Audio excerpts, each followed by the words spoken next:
Monsieur le Président, Madame la Ministre, Madame la rapporteure, mes chers collègues, mes premiers mots seront, vous l'imaginez, pour l'auteur de cette proposition de loi, notre très cher président Patrick Milionat, à qui l'ensemble de notre groupe souhaite un prompt rétablissement et adresse ses affectueuses pensées, ainsi qu'à ses proches. Je suis persuadée que vous serez nombreux à vous associer à ses vœux. Il a su, sur ce texte, fédérer et faire consensus.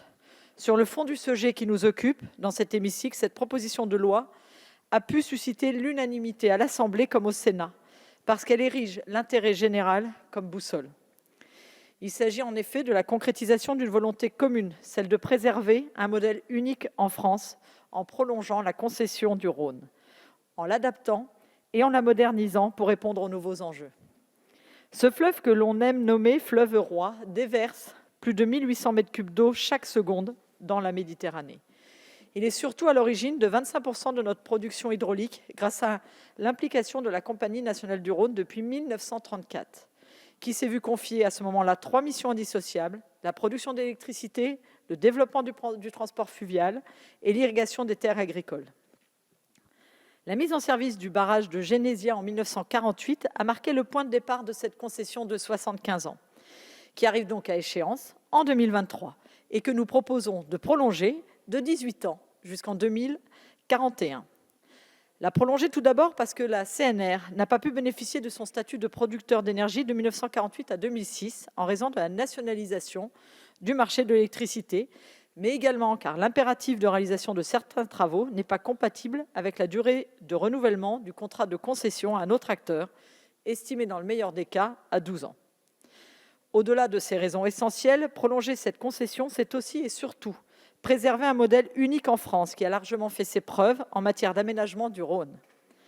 La CNR est la seule société anonyme d'intérêt général en France dont l'équilibre balance entre rentabilité économique et intérêt collectif, entre capitaux privés et capitaux publics.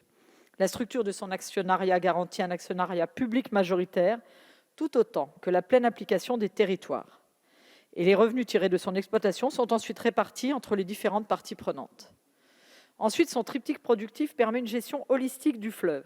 Les revenus issus de la production d'électricité financent les autres activités. La CNR emploie 1500 personnes et génère environ 15 000 emplois indirects. C'est un éventail de compétences qui est représenté. La prolongation de cette concession, c'est aussi un enjeu de préservation d'emplois et de savoir-faire français. L'aspect environnemental de cette prolongation est primordial. Nous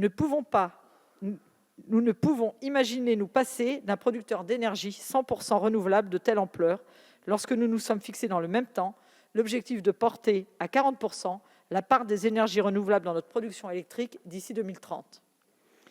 Nous souhaitons également souligner les différents apports des sénateurs qui ont permis de faire émerger un consensus politique. Je pense notamment à la possibilité donnée aux députés et sénateurs concernés de participer au comité de suivi de l'exécution de la concession. La commission mixte paritaire a également permis certains ajustements, faisant évoluer le texte que nous nous apprêtons à voter conformément aux attentes évoquées à l'issue de la concertation locale sur le projet de prolongation. Nous nous en félicitons donc. Enfin, vous me permettrez un vœu, Madame la Ministre. Celui que ce principe, cette évolution particulièrement positive du statut des barrages du Rhône exploités par la CNR, puisse constituer un modèle à l'attention de l'ensemble des barrages exploités par EDF ou même les petites centrales hydroélectriques. On évoque longuement et à juste titre la nécessaire transition énergétique et décarbonation de la production électrique. Il me semble que les barrages hydroélectriques sur nos fleuves et nos rivières constituent une solution pertinente dans notre mix énergétique. Mes chers collègues, ces éléments de réflexion sont nécessaires au regard de l'actualité que nous connaissons, avec la hausse des tarifs de l'énergie et l'effort que nous réclamons d'EDF. Nos concitoyens l'attendent, c'est un facteur majeur de souveraineté énergétique et économique. Nous devons avancer sur ce sujet des concessions des barrages EDF.